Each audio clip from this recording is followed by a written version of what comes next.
Hello दोस्तों, बिहार सरकार की तरफ से एक योजना चलाया जाता है जिसका नाम है मुख्यमंत्री सिविल सेवा प्रोत्साहन योजना। दोस्तों, अगर आप किसी भी प्रकार के सरकारी नौकरी की तैयारी करते हैं तो यह योजना आपके लिए है।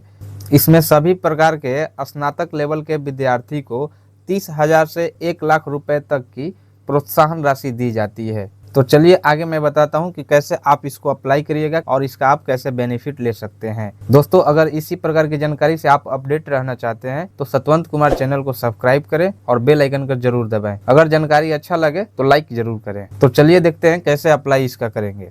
आपको अपने सर्च इंजन पे सर्च करना है BCEBC ऑनलाइन बिहार.gov.in। जैसे आप सर्च करिएगा आपके सामने बिहार गवर्नमेंट का ऑफिशियल वेबसाइट ओपन हो जाएगा। आप इस पे क्लिक करिए। क्लिक करने के बाद आपके सामने BC and EBC welfare department government of Bihar का एक नया डैशबोर्ड ओपन हो जाएगा। आप इसको स्क्रॉल करके जैसे नीचे आइएगा तो आपके सामने एक ऑप्शन दिखाई देगा सिविल सेवा स्कॉलरशिप स्कीम। इस पे आपको क्लिक कर देना है। जैसे ही आप क्लिक करते हैं तो आपके सामने मुख्यमंत्री सिविल सेवा प्रोत्साहन योजना का ऑफिशियल वेबसाइट आपके सामने खुल जाएगा। तो सबसे पहले एक ऑप्शन यहाँ पे दिखाई देगा महिला एवं बाल विकास। इस पे अगर देखते हैं तो यहाँ सिर्फ सामान्य वर्ग, आर्थिक रूप से कमजोर वर्ग और पिछड़ा वर्ग के महिला अभ्यर्थी ही आवेदन करें, यानी कि ये सिर्फ महिला वर्ग के लिए है। दूसरे ऑप्शन में अगर देखते हैं तो यहाँ सिर्फ अत्यंत पिछड़ा वर्ग के अभ्यर्थी ही आवेदन कर सकते हैं। तीसरा ऑप्शन में देखेंगे तो अनुसूचित जाति और अनुसूचित जनजाति कल्याण विभाग, यहाँ सिर्फ अनुसूचित जाति एवं अनुसूचित जनजाति के अभ्यर्थी ही आवेदन कर सकते हैं। तो सबसे पहले आप जिस कैटेगरी से आते हैं उसका एडवर्टाइजमेंट पे क्लिक कर लीजिए। जैसे ही आप क्लिक करिएगा तो आपके सामने एक विज्ञापन खुल जाएगा। आप उस विज्ञापन को अपने तरीके से पढ़ लीजिए और समझ लीजिए। चलिए विज्ञापन को पढ़ के देखते हैं। बिहार सरकार पिछड़ा वर्ग एवं अति पिछड़ा वर्ग कल्याण विभाग, मुख्यमंत्री अत्यंत पिछड़ा वर्ग सिविल सेवा प्रोत्साहन योजना। इसमें अगर देखते हैं कुल 17 प्रकार के वैकेंसी में आपको अलग अलग प्रकार की सहायता राशि दी जाती है। अगर आप UPSC की तैयारी करते हैं और प्रारंभिक परीक्षा पास कर लेते हैं तो आपको 50,000, 75,000 और 1 लाख रुपए तक की सहायता राशि दी जाती है। अगर वही आप बिहार लोक सेवा आयोग यानी कि BPSC की तैयारी करते हैं और प्रारंभिक परीक्षा पास कर लेते हैं तो आपको 50,000 रुपए की सहायता राशि दी जाती है। इसी प्रकार आपको भारतीय स्टेट बैंक बैंकिंग कर्मिक चयन संस्थान IBPS, इसमें आपको 30,000 रुपए की सहायता राशि दी जाती है। और रेलवे भर्ती बोर्ड यानी कि आप अगर रेलवे में भी ग्रेजुएट लेवल पे फॉर्म भरते हैं और प्रारंभिक परीक्षा पास कर जाते हैं तो आपको 30,000 रुपए की सहायता राशि दी जाएगी। आवेदन करने के लिए अर्हता एवं शर्तें क्या है उसको भी एक बार शॉर्ट में पढ़ के देख लेते हैं। अभ्यर्थी को इस योजना से संबंधित परीक्षा की प्रारंभिक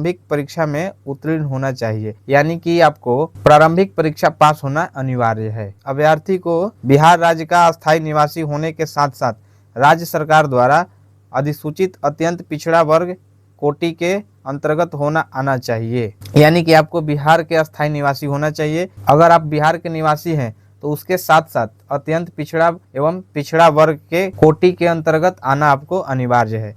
इसी प्रकार अगर आप पीछे जाते हैं तो अनुसूचित जाति और अनुसूचित जनजाति कल्याण विभाग का भी विज्ञापन है, आप इसको भी पढ़ लीजिए। जैसे आप नीचे आइएगा तो आपको अनुसूचित जाति एवं अनुसूचित जनजाति कल्याण विभाग, यहाँ पर भी आपको एक विज्ञापन दिख जाएगा, इसको भी आप पढ़ लीजिए। किसी भी अभ्यर्थी को इस योजना का लाभ सिर्फ एक ही बार देय होगा तथा एक बार योजना का लाभ प्राप्त कर लेने के पश्चात योजना से आच्छादित किसी अन्य परीक्षा के प्रारंभिक परीक्षा उत्तीर्ण किए जाने के आलोक में अभ्यर्थी को दोबारा लाभ अनुमान्य नहीं है और न ही अंतर राशि हेतु कोई दावा मान्य होगा। यानी कि अगर आप एक बार इस योजना का लाभ ले लेते हैं आपको दोबारा इस योजना का लाभ नहीं मिलेगा। सबसे महत्वपूर्ण जानकारी देखिए सबसे नीचे दिया है कि परीक्षा परिणाम प्रकाशित होने के 45 दिनों के अंदर आवेदन अंतिम रूप से समर्पित करना अनिवार्य है, परंतु यह शर्त मात्र इस बार के विज्ञापन के लिए शिथिल किया जाता है। यानी कि अगर आप प्रारंभिक परीक्षा पास कर चुके हैं तो उस परीक्षा के परिणाम आने के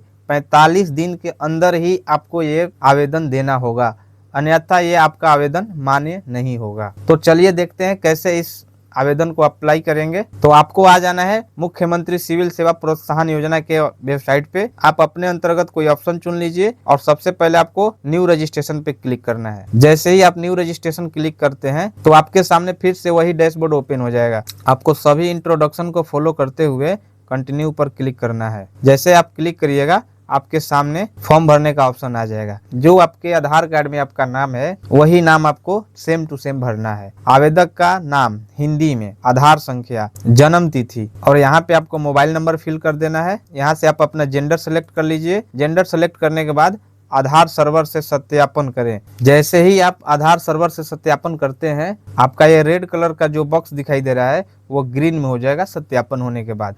आपको अपने अनुसार ये फॉर्म को भर लेना है। फॉर्म भरने के बाद यहाँ पे आपको दोनों बॉक्स में क्लिक कर देना है। जैसे ही क्लिक करिएगा तो आपके सामने एक कैप्चा का बॉक्स आएगा। कैप्चा को फिल करिए और रजिस्टर पर क्लिक करिए। यहाँ से आगे की जानकारी जैसे ही आप फॉर्म भरते हैं तो आपको वहाँ से पता चलेगा। अगर आपको यह जानकारी अच्छी लगी तो चैनल को सब्सक्राइब करें और लाइक ज़रूर करें।